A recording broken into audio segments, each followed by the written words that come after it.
Good afternoon from the valley of Jezreel, from the Armageddon Valley. I'm here next to a farm owned by one of the locals here that graciously allowed me to use his ground for this event.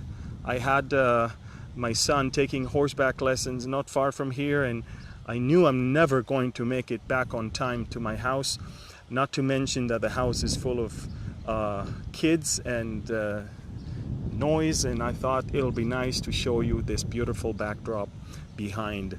So again, shalom and welcome everyone. This is Amir Tsarfati, and again, I'm so excited. We just had the most awesome 7-8 days with 50 young adults from 6 different continents, from 15 different countries. The Lord showed up in a mighty way, and I'm telling you guys, if you want God to touch the heart of your young adult in your house, if you have someone who attends college, university, this is the right place. This is the land of God. There's people of God, where there's the Word of God, and God is just showing up in a remarkable way here. It's amazing to leave them, 50 of them, and to see that they're praying for one another. They are singing and praising God in ways that, it's hard to see young adults nowadays in the world doing that. The Lord touched their hearts in such an amazing way, and also the Lord spoke to me throughout this tour that, behold, Israel is to invest way more in the young adults around the world. We believe in reaching the 4 corners of this world with the gospel of Jesus and with the understanding of the events here in Israel. And I'm telling you, we're planning next year 2 buses, and the year after 5 buses, and I'm going to put a lot of effort in expanding the young adults branch of this ministry. And if you're a parent and you're concerned about what college is doing to your child, there is nothing better than sending him or sending her over here to a good concentrated dose of Bible and current events to send them back home on fire. So I'm telling you, stay in touch with us. This is going to be great. Also, I want to tell you, a lot of you were for the longest time asking, where can we get the Behold Israel hat and the Behold Israel shirt and the Behold Israel jacket? Behold Israel is a non-profit organization. We do not have stores, and we do not sell things apart from resources such as teaching material. However, we managed to convince the supplier that gives us, or the one we buy from, to open a web page where you guys can actually buy the Behold Israel logo products, the merchandise. And he actually was very excited about it. He said, guys, I'm going to sell it, and I will donate to the ministry a certain percentage. So, we're not going to sell you anything. There is going to be an online store. It's beholdisraelstore.com, and you can buy that over there. They are shipping it to all over the world. What they do, they accumulate within 2 weeks the orders, then they close the store temporarily so they can fulfill those shipments, and they open it again. So if you're interested, that's a good way, A, to get those products, B, to support the ministry. We are not those who sell things, nor do we operate this website. We're just happy that we could finally find a solution for this. And since you asked, we found it. We have a lot to talk about today. It started with this morning, a few hours ago. The Israeli military started a surprise military drill in northern Israel, assimilating a war in northern Israel, not far away from here. We're talking about a drill that is following the Air Force drill that took place a couple days ago. Israel is dwelling in safety and peace, but Israel is preparing for a war. We've been talking about it for the longest time. This is the calm before the storm, but we can see the storm approaching. We can see those dark clouds coming. They're not here yet. We see them in the horizon, though. We are making the effort to be able to be prepared whenever it happens. We also hear of the latest development of an Israeli missile that is capable of reaching precisely the target from about 100 miles away. In other words, it can be attached to an airplane. The airplane doesn't have to fly all the way to that target. He can just release the missile 100 miles away, and the missile is not only equipped with a GPS but also with more layers of systems that cannot let the GPS be wrong, and it can hit almost literally any target.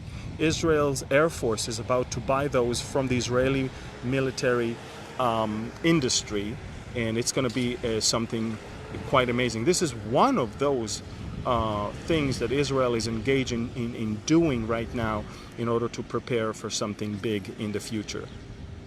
Also, just so you know, the Hamas had a colossal failure over the past weekend. They were hoping to get 50,000 to 100,000 people to come to the fence and to breach the fence and infiltrate into Israeli territory and execute some terrorist actions. And eventually, less than 10,000 people showed up. Not even a single attempt to breach the fence was successful. And if anything, they were hoping for a high number of casualties so they can cry to the world that Israel is massacring their people. And there was only 4 casualties over the weekend, and they were hoping for 40. It's sad to say, but they're happier when there's higher number of casualties. But only 4 people died, and they're quite disturbed by it. We are watching something very interesting. The Hamas in Gaza is not even listening to his own people. He's listening to Iran. They admit that they received $250 per person to bring them to demonstrate and to execute some terrorist attack from Iran. In other words, they have millions of dollars coming all the way from Iran, and they are paying $250 per person, which is, by the way, more than a monthly salary for the Gazans. And yet, even with all of that bribery that the Iranians are trying to flood Gaza with, very few people showed up. People are so tired of this. The Hamas also admitted that they are in touch with Iran and Hezbollah on a daily basis. They have become a proxy of Iran. But I want to make it very clear, we do not want to destroy Hamas at the moment because it serves our interests that they rule their own people. Israel's last wish is to enter into Gaza, populated by 2 million Muslims, and to try to rule over them once again. So on one hand, we want to destroy military infrastructures, but on the other hand, we want to leave them right there ruling their own people, because at the moment, there is no better alternative. And so that's basically it. The situation across the border with Jordan is quite troubling right now. Let me explain what happened. Jordan was flooded with immigrants or with refugees coming from Iraq on one side and Syria on another side. Jordan borders both with Iraq and Syria. And the war in Iraq and later on the war in Syria brought millions of immigrants into the Jordanian territory. They have no plans on returning to Iraq or Syria. They are now settling in Jordan. Jordan's population basically is now 11 million, of which 4 million are just refugees. It's so heavy on the Jordanian economy that anyway is being artificially kept alive with support of America and Saudi Arabia. The problem began when the Jordanian king started flirting with Iran and Turkey. And when the Saudis saw that, the Saudis immediately cut all the support to the Jordanians. The Jordanians were left without their main oxygen pipe. And the Jordanians decided to go to the International Monetary Fund, the IMF, and to ask them for a loan. Well, the IMF said, we will gladly give you a loan, but you need to have certain standards, such as raise the taxes, raise the interest, and show us that you can pay us back. The Jordanian king decided to raise the taxes, raise the interest, and the furious people of the kingdom showed him that there are limitations here. Demonstrations all across Jordan started in the smaller and the bigger cities, and for the first time they didn't have any problem publicly coming against the monarch and his wife and against the way they spend money and they waste money and their corruption. And the Jordanian king realized that his days could be numbered if he's not going to do something about it. Israel wants the king to stay there. And so what happened, he fired his government, he fired his prime minister with the hope that things will subside, but apparently it's not really happening. And the Jordanian king is really troubled, and because of that, the Jordanian king decided eventually to run back to the arms of Saudi Arabia. And the Saudis taught him a lesson. The Saudis said, if you want our money, you cannot go and flirt with Iran, our biggest enemy, or with the Hezbollah, or with Turkey, of course.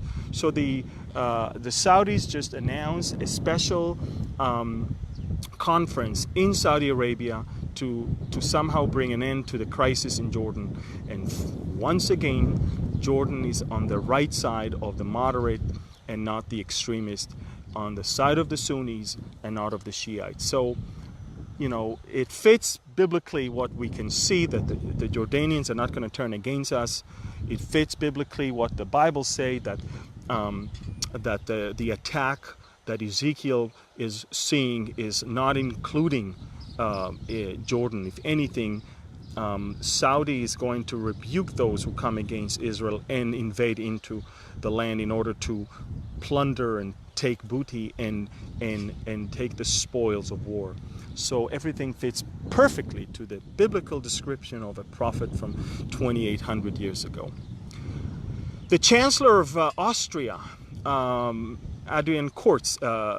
Sebastian Kurz, just landed in Israel a few hours ago. The youngest European leader, 31 years old, the leader of the Conservative Party in Austria. Believe it or not, he is a very pro-Israel leader. When I gave my message on the possible rise of the Antichrist from Western Europe, I don't know if you ever saw that. It's called Europe Closer to the Antichrist. I showed a pattern of how the Europeans are going and voting for younger and younger and younger leaders, for the most part without even families or children. And Sebastian Kurz is the youngest of all of them. It's very interesting because he's very concerned with the immigration of Muslims into his country. And as of last week, he actually shut down 9 different mosques across Austria and kicked out all of their imams. One of those mosques was Turkish one, and the Sultan Erdogan is angry at the Austrians for doing that. But you can see the seeds of rebellion in not only Austria but all across Europe against the expansion of Islam and the terrorism that Islamic radical Islam is sowing all across. Germany is still in a state of I don't even know how to call it. It's a retarded administration. That's the only thing I can say. They watch and see their country falling apart, and they, instead of fixing it, they make it worse and worse.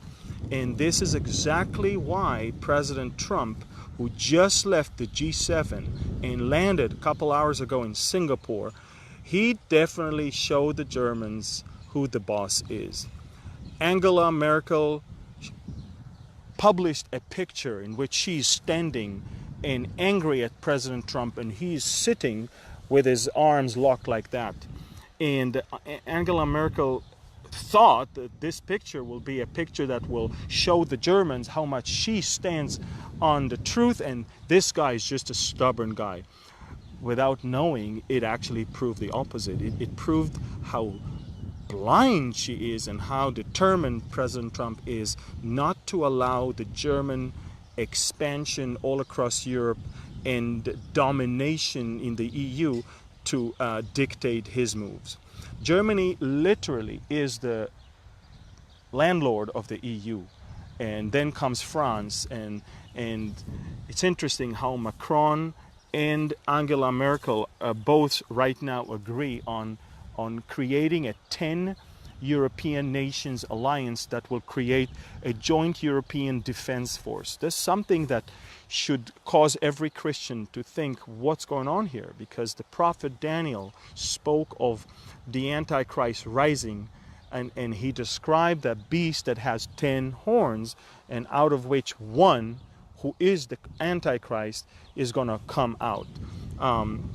So the crumbling and falling and completely divided European Union is going to produce something different, is going to produce something more militant and in counterbalance to the American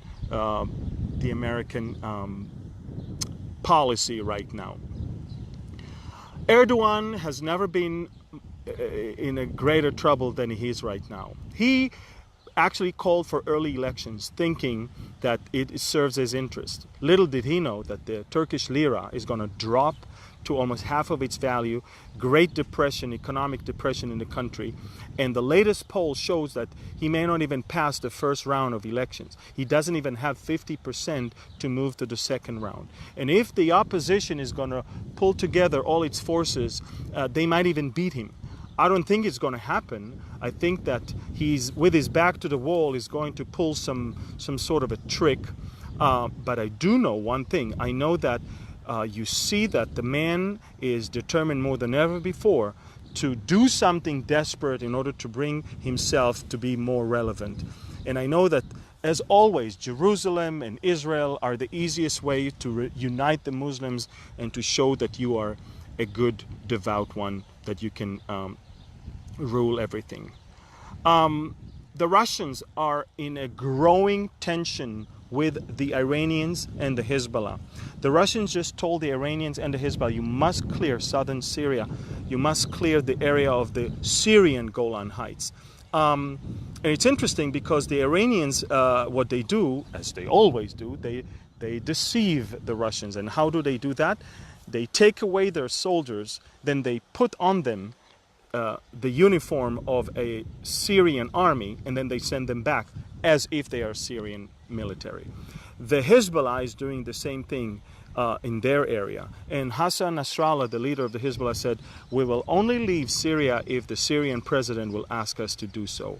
So we can see that a lot is going on in Syria right now, and seeing and watching this tension may be the reason why Israel is not operating at the moment, because at the moment, instead of the Iranians entrenching themselves in Syria, they are in the process of packing and leaving parts of Syria, as they should. Netanyahu kept saying in his latest visit to Europe, and he actually got probably for the first time, some support for something that he says. All of the European leaders that he talked to, whether it's Macron and Merkel or Theresa May, they all agree that Iran must leave Syria. So that's quite an achievement for the Israeli Prime Minister. I also want you to know that in Iran, the situation is amazing. Amazing. The Iranians are demonstrating in the streets of almost every city. The Iranian economy is just literally falling apart.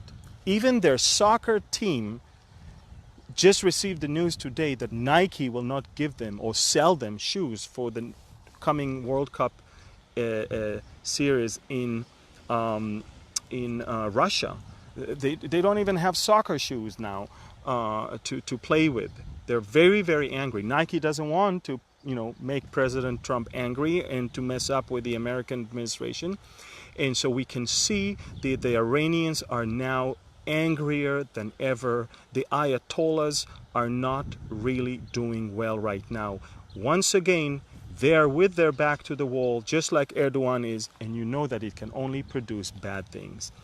I can also tell you that I just saw a video of how they made, they always want their children and their youth to hate Israel and America. So what they did, they painted the Israeli and the American flags on the floor of the courtyard of the school. So when the kids come out of school, they are supposed to step on the Israeli and the American flags. We are getting videos of children that are leaving school and they bypass those flags. They are not buying this whole propaganda. They don't want to step on America, on Israel's flags. They understand this is not for them. It's very interesting to see how the Iranians are just tired of their own regime.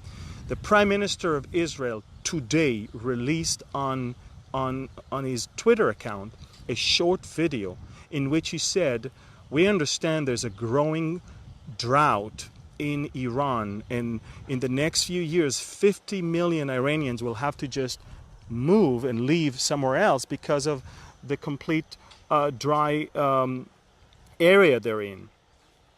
And so Netanyahu said, guys, we're going to help you. We don't hate the Iranians. We will help you to learn how to recycle wastewater. Israel recycled 90% of its wastewater, and we can help you. The Israeli Ministry of Foreign Affairs posted and created a whole webpage in Farsi where we give the Iranian people instructions of how they can actually purify their own water. And Netanyahu said something very interesting. He said, the Iranian regime is shouting death to Israel. Israel is shouting life to the Iranian people.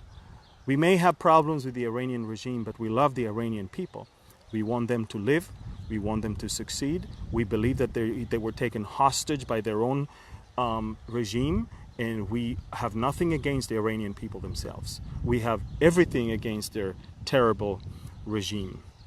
The immigration into Europe is now starting all over again. This is the season. Summer had begun. Thousands of immigrants are now flocking into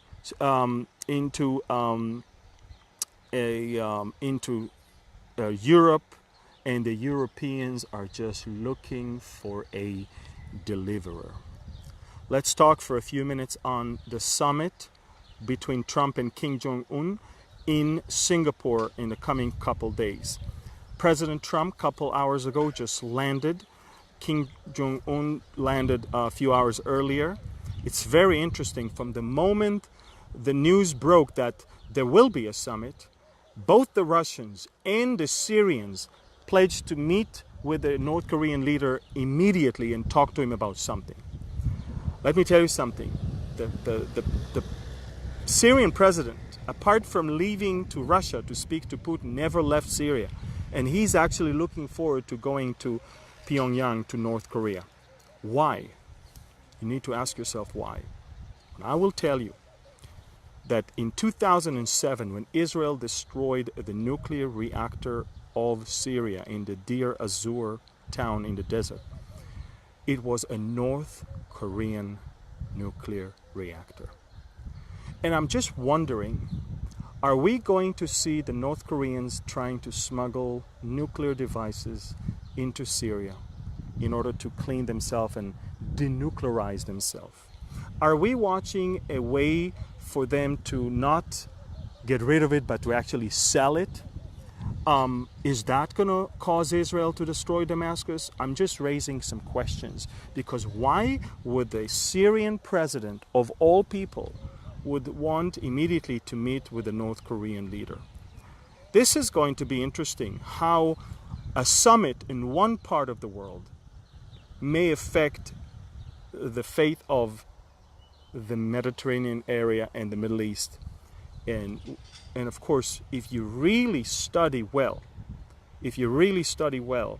the Ezekiel war, it is a non-conventional weapon that is being used there. And I have no problem seeing tactical nuclear weapon or biological or chemical weapon being used, because the Bible describes how many months and years that weapon has to be buried. And when the Bible describes the type of injuries and the type of fatalities and how all of that happens, it is evidence that it is definitely something powerful. And so I'm just going to look very carefully on what's going on there and see if indeed the Russians are going to broker for a big chunk of money a deal that will give the Syrians some of the nuclear weapon that North Korea has today. That's it, folks. We covered most of our bases. I think you understand that we're in unbelievable times, and I think you understand that parallel to what is going on in the world, we see God is doing great things. And me leading the tour of 50 young adults renewed my vision for this age group. And the Lord gave me that verse that this is the age group that is going to turn the world upside down. And I believe that all of you know that God has many people in your city. And I believe that in this young generation can be won back to Christ if we invest in them. And I want to encourage all of you to consider sending them with us to Israel, to behold Israel, not just to have fun, but to get Bible studies, to see the land for themselves, to worship the Lord right there where things happen, and to go back home with the truth, with unfiltered truth. They can see for themselves the things that the media is lying to them all about all the time. So I'm planning next year a 2-bus tour of young adults that will include for the first time the Red Sea and Petra in Jordan.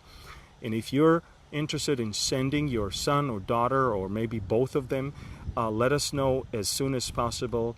And because we are limiting it to 2 buses, I'm planning for the year after 5 buses. And I'm planning for the year after that, if we're still here, twice a year, 5 buses. I am going to put a lot of effort and a lot of time invested in that age group. Folks, we talked about the North Korean and the American summit. We talked about the G7 summit. We talked about how the Europeans are shocked at what Trump just did in the G7. I mean, he literally came, he showed up, and he said, stop the hypocrisy. The tariffs that you guys put on American products are not going to be a one-sided. If you guys want fair economy and fair trade, either you drop everything or we raise ours, but we are no longer going to finance your stupidity. They're shocked. Trudeau is shocked, Merkel is shocked, Macron is shocked, and because they know they really need the American economy. They know that nothing's going to work without it, and they understand that 8 years of romance they had with the previous president came to an end. A new sheriff is in town, and he's not buying their shenanigans. He is not letting them abuse and use the American people. And having said all of that, I want to remind you that the President Trump's slogan as he ran for president is "Make America Great Again," not "Make the whole world great again." He's literally investing his effort in recovering the American economy, which is in a great shape right now, recovering the American administration and military and all of that. But remember, and I'm not saying that against anyone. I'm just saying Israel understand that this type of policy is basically leaving us to take care of ourselves. We will for sure be supported by America if we will have to do something, but if we will have to do something, we will have to do it all by ourselves. We understand that. All we need is that no one in the White House is going to stop us from having to do what we need to do. And for 8 years, we've been trying to put an end to the Iranian nuclear program. We had enough plans to do something there, and President Obama did not allow us to do anything. Maybe it's too late to attack Iran in Iran, but it's not too late to make sure that they're not going to make it in Syria, and that is exactly what we're doing right now. So Keep in touch with us. We're watching unbelievable things happening, and keep praying, folks. Keep praying, because we are definitely experiencing the calm, but we can see the storm. Definitely can see the storm. So again, once again, for those of you who didn't watch the beginning, I just wanted to know that many of you have been asking about our merchandise, our hats and t-shirts and jackets. We're a non-profit organization. We do not sell stuff, but we convince our supplier to open a website for our followers so that he can sell them and operate that website himself. And in return, he also pledged to give the ministry a certain percentage as a donation. So it's beholdisraelstore.com where you can get those things. They're collecting all the orders for 2 weeks, and then they stop taking orders for 2 weeks in order to fulfill and ship all of them to all over the world. You can just order it from anywhere around the world, but they're not having a big stock there. They will have to take the orders, stop, send them off, and then take orders once again. Thank you again, guys, for listening to this short update. I'm very excited about what's going on here. I'm taking off to Europe the day after tomorrow. I'm going to be in Austria, and I'm going to be in Romania. First time, both places, to preach and to teach in large churches, and I would appreciate your prayers while I'm there. This summer, in the coming month and a half, I'm going to be, or in the coming 2.5 months, I'm going to be in 10 different countries. We're done with the tour season until October, and I'll be busy traveling around the world and teaching people in 10 different countries over the past 2.5 months. So I would appreciate your prayers. So let's finish up with the Aaronic blessing, and then we can wrap it up.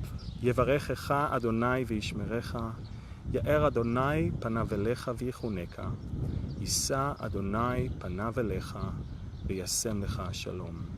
May the Lord bless you and keep you. May the Lord shine his face toward you and be gracious to you. May the Lord lift up his countenance towards you and give you peace. Shalom. That peace that surpasses all understanding.